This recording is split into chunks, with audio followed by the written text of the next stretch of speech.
for a lot of money to come back. When the ad valorem, which is the tax that governs production, kicks in, a lot of that money is going to go.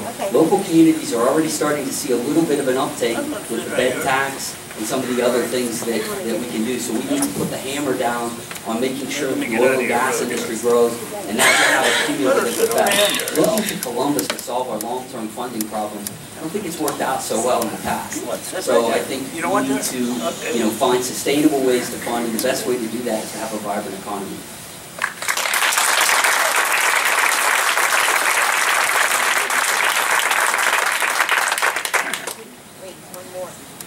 This last budget was essentially what I like to refer to as a reverse Robin Hood strategy, where money was taken off local governments from school districts and maintained in Columbus, all the while increasing spending by $2 billion.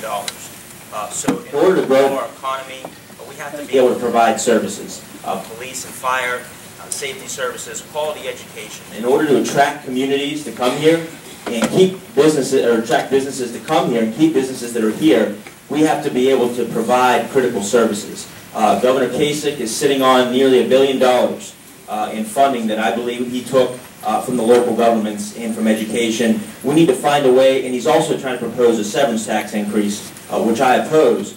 Trying to take money and wealth from our part of Ohio and redistribute that wealth is not a formula for growth. So we need to have a budget that prioritizes investing in education and investing in economic growth and development. Thank you, Senator Gentile.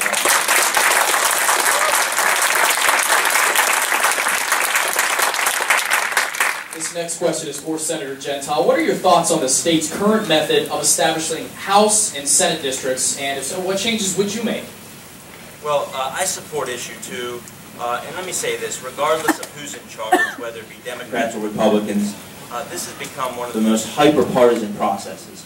We need to have a system in place where the voters can decide who their politicians are, and not where the politicians are deciding who their voters are. So I support issue 2, which I believe will put in place some more balanced approach to how we draw districts in Ohio. And ultimately, this is about the people in the state that need services from their elected officials. And so we ought to have them in mind when deciding how we draw these districts, and not giving a political advantage to one party or the other. This process isn't perfect. We'll never arrive at a perfect system to redraw these districts, but the current system is broken, and it's not working. And it allows for special interests to come in and influence the system, and you have a lot of backroom deals going on. So I support issue 2 as it's on the ballot. I think it'll give us a more fair approach to how we draw districts and allow the people to decide who their elected officials are.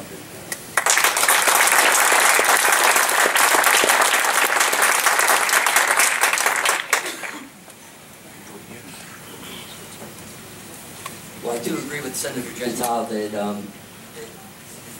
the current system isn't perfect. It's flawed. However, I also agree with him that the decision should remain in the hands of the voters, and that's why I oppose issue 2. I think that in this you have commissioners being appointed, so those commissioners, once they're in there, are unaccountable to the people. Politicians have to file disclosure forms on their finances. These commissioners, there's no structural ways that show that they have to do that, so they're unelected, unaccountable. Once they're on that 10-year term, there's nothing you can do. And lastly, there's issues with the budget. They can request whatever money they want because they're there by constitutional amendment. They have to exist.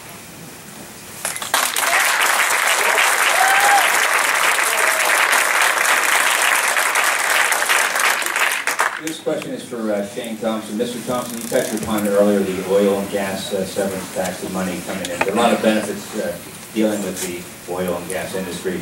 How would you balance the benefits of this industry with the environmental concerns?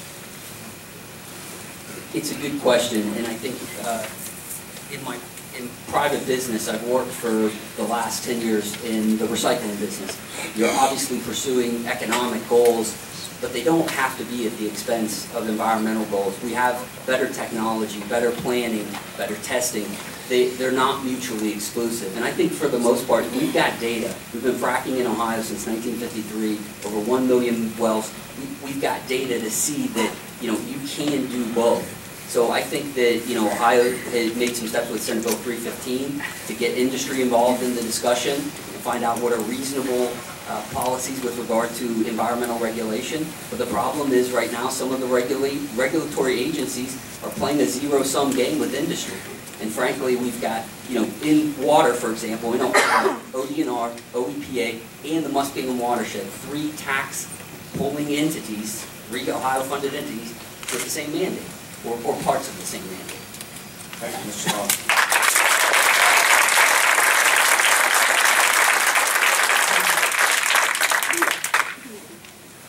I support the responsible development of our oil and gas industry. I played a very constructive role in helping to craft parts of Senate Bill 315.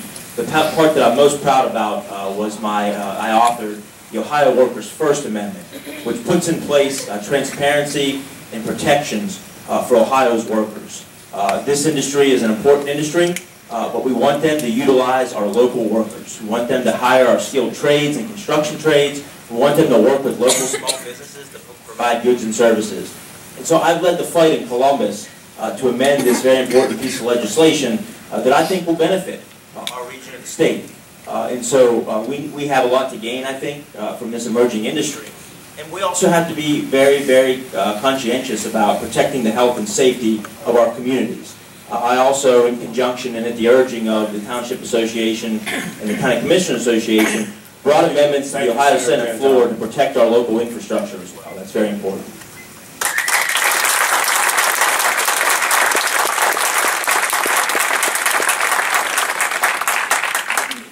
Okay, this question is for Senator Gentile.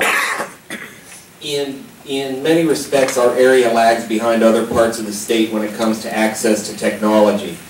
What can be done on the state level to make broadband internet, for example, more readily available? Thank you for that question, Ross. This is a very important topic, one that I've worked on for quite some time when I worked in the Governor's Office of Appalachia. We need to be able to grow and expand businesses here in our part of Ohio. And in order to do that, we need to have a 21st century telecommunications infrastructure.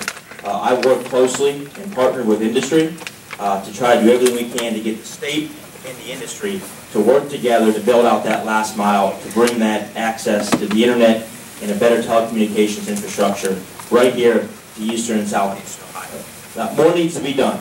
We need to formulate partnerships between the industry, the private sector, and the public sector in order to help to deliver this very critical infrastructure. If we don't, our communities, our region, our business climate will not improve and we will not grow. And so I've done that in the past. I'll continue to make that a top priority while in the Ohio legislature. Thank you, Senator.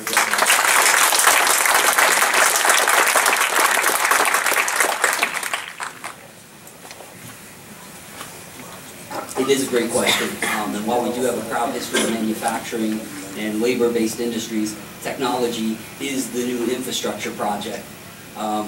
In Athens, they've got Ohio University, and then around there you've got a lot of biotech companies that they're trying to incubate or spin out from there. And one of the problems is as these incubated companies get bigger and bigger, they find that they lack the technology infrastructure and end up going to Boston to take that next step, or out to Silicon Valley. So I think absolutely the public-private partnership, ultimately the providers want to come in there to sell their goods and services. The local communities may not understand how to navigate those waters. So I think that partnerships and collaboration along those lines would be very beneficial. Thank you, Mr.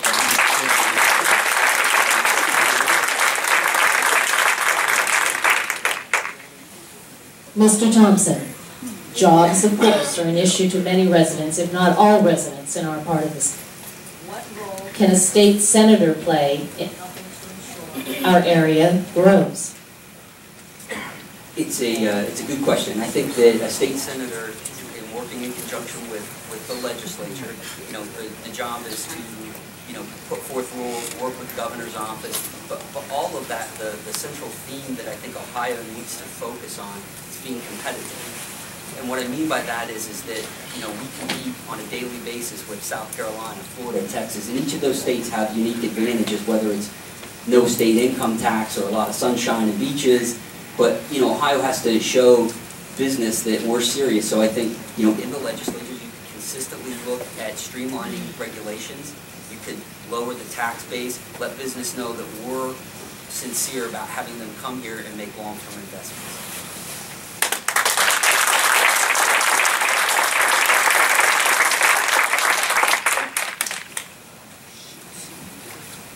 This has been my top priority as a legislator, and I've been effective working across the aisle, across the political aisle, to get the Ohio Workers' First Amendment included into the Senate Energy Bill, to create jobs and keep jobs right here in Ohio. I think I've also worked on other legislation across the aisle, House Bill 276, which encourages the use of sustainable farm practices, a bipartisan piece of legislation that streamlines regulations for farmers looking to utilize energy on their own farms and generate it right there. So I think we need to look at what we can do to be an advocate for the region. We've done that on behalf of our struggling steel industry, on behalf of the workers and the families in Monroe County and Ormet. I'm committed to doing everything I can, to playing an advocacy role, being a strong advocate, and also being an effective legislator that can get things done and work across the aisle. Gentile.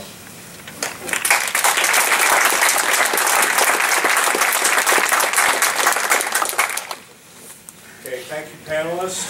We'll now proceed to the closing statements. Gentlemen, you have 2 minutes. Senator Gentile. Excuse me. Can you do something about the microphone? These gentlemen have something interesting we want to hear. This is a technical school.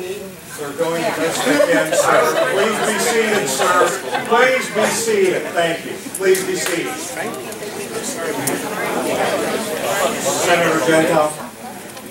Well, first of all, I want to thank Houston Gateway and the Chamber of Commerce for sponsoring this forum tonight. I'm very glad that all of you came out tonight to participate in this forum. Let me say this. I grew up in this community. The good people here know me.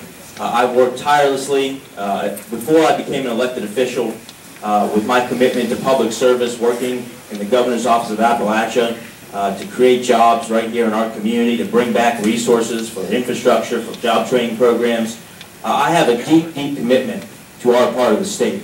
And as a legislator, I believe I've been very effective passing laws and also standing up to politicians, extreme politicians in Columbus who would pass and advance policies that aren't good for our part of the state. My